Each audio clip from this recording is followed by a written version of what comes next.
Now, down the years, we've got used to interference on our TVs. The weather can cause real problems. But the Chamberlain family, who live at Linslade in Bedfordshire, had a shock recently when they were told that their TV aerial was causing problems for pilots trying to land at Luton Airport.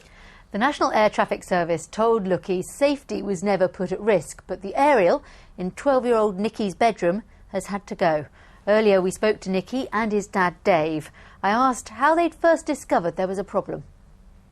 It was about 2 weeks ago now. Had a knock on the door and a guy from Ofcom came round. Said that there had been some interference with the planes flying into Luton. And he came in, checked round the house and discovered that the problem was Nicky's aerial in his bedroom. So, Nicky, what kind of aerial was it? And it was for that television you're standing against, was it? Was it just an ordinary aerial? Yeah, it was just an ordinary aerial you could get from any shop, but it was interfering with planes. Did they say, Dave, how it was interfering and what it was actually doing?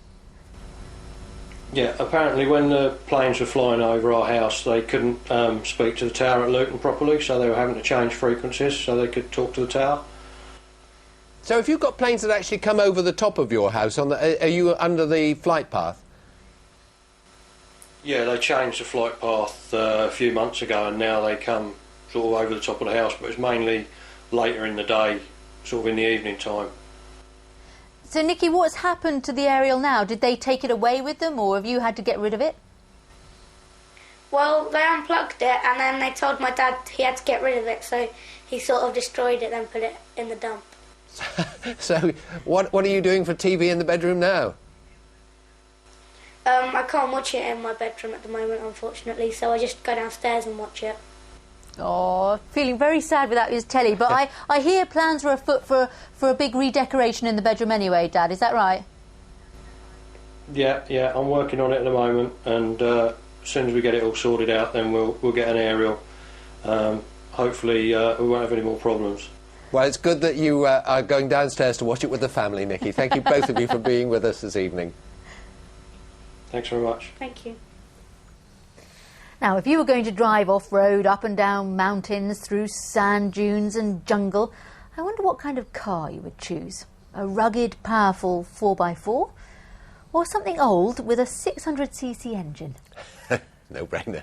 For two teachers with a passion for one particular French car, though, it was a no-brainer. We're just loosening the bolts that actually hold the gearbox in place, just to make sure that the engine's going to hold up while we're away. Eleanor Chubb and her co-driver Richard Hollis are preparing for a long drive. So it'll just come out as a whole unit, won't it? Yeah. They're about to take part in the Tuareg Trail, a 6,000-mile trek from Brussels to Benin in Western Africa. And yes, their car, along with 24 others, is a Citroën 2CV. Or it will be when they put it back together again. We're changing the chassis over because we have to make sure that the chassis is strong enough to withstand the impact of when you're going over dunes and doing the off-roading. It's actually a really good car to take across Africa. The original design brief is quite famous, where they had to design a car that would drive across a ploughed field with a basket full of eggs without them breaking. So the suspension's really soft, it's quite a smooth ride, it's got good ground clearance. This is our roll cage for Africa. We picked it up specially from Belgium. We arrived back last night at 1 o'clock in the morning. It's not the first time for Eleanor. 2 years ago, she won the event, which puts more emphasis on team spirit than speed. I was given a 2CV for my first car when I was 17 and told it's that or nothing. And so from knowing nothing about 2CVs, I now sort of regularly am working on cars. Eleanor and Richard are not in it just for fun. They're raising money for the Motor Neurone Disease Association. Richard's mother has the illness. It is a fatal illness and currently has no cure. When all the running gear is off, it'll be put onto a strengthened chassis, the first step in reassembling what Eleanor and Richard hope will be another winner. John Halford, BBC Look East, Wellingborough. Good luck to those. Good idea, isn't it? Great adventure. I don't think I'd like to sit in the front seat. Now, last year, presenters from BBC Three Counties Radio got all dressed up and into training for some ballroom dancing. This year, they'll be singing with a special one-off musical show in Dunstable on Sunday. It's all for children in need. Rehearsals are underway, so we sent Joe Black to find out how they've been getting on.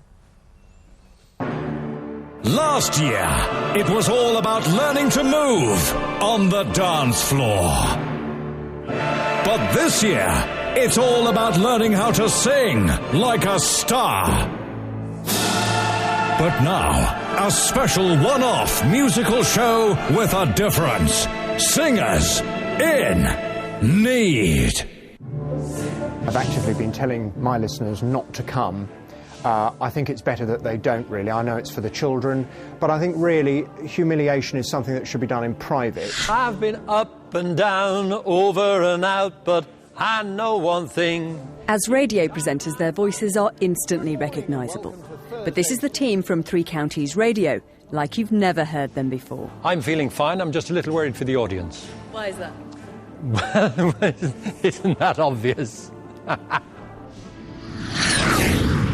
Working 9 to 5, what a way to make a living. Well, everyone says this isn't a competition, but of course it definitely is a competition. We're all taking it deadly seriously behind the scenes. Terrified, absolutely terrified, because it's all well and good singing at home, singing in the bath, singing in the shower, or even singing in the car. But when it comes to singing in front of as many people that are going to be at the Grove Theatre, a bit nervous, I have to be honest with you. For the rest of them, they'll be very nervous on the night I'll be at home. This is my natural home as a singer. I felt really confident in rehearsals, and then I'd seen a couple of other people have their go, and I sat there thinking, I'm really ready for this. And then I stepped out on that stage, and suddenly I felt everything sink to my feet. We live on fascination. Hoping to allay the singers' fears will be groups like this one. Acts from the local community will also feature on the bill. And the Samuel Whitbread Sabres from Bedfordshire are hoping to thrill the audience. Well, there's a massive crowd, so we can show everyone what we do best. What else? And we all love cheerleading, so it's just like really fun. It's good to raise money for children. Yeah. So whether the singing is note perfect or not, now is the time to put nerves aside, stump up the courage and raise some money for children in need. Jo Black, BBC News. We've already done our bit of singing. Yes, we for children, have. haven't we? Yes. Thank goodness. Yes. It's still in our brains, going round and round. Can't get rid of it. Don't forget, all our radio stations are taking part in Children in Need in different ways. So for more information, or if you want to say what you're up to, tune in to your local station or visit bbc.co.uk/local. Let's get the weather with Jules. Thank you very much, Susie. Well, first of all, pictures of Haringworth Viaduct in Northamptonshire.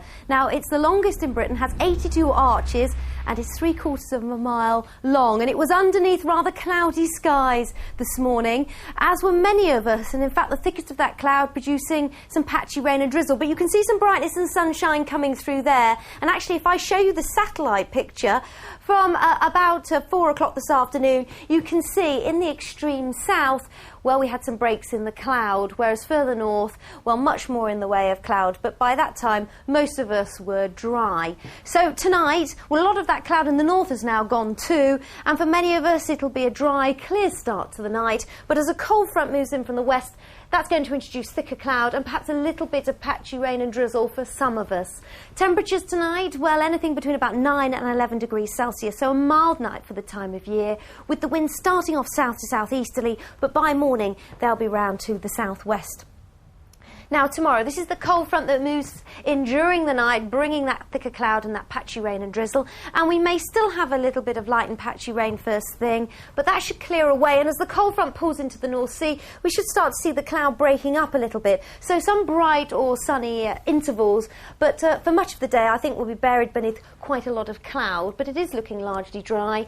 And again, a mild day with highs of about 16 or 17 degrees Celsius. 17 is 63 degrees Fahrenheit. The average for this time of year is around 13 degrees Celsius, so those temperatures a good few degrees above normal for the time of year. And tomorrow, a mainly light southwesterly breeze, moderate in strength though on the North Norfolk coast. So that's Wednesday. Thursday, a very similar day, but I think dry right the way through with some brightness and sunshine, but again, largely cloudy, but very mild. Friday, with those southeasterly winds picking up, we should see the cloud breaking a little bit, so more in the way of sunshine.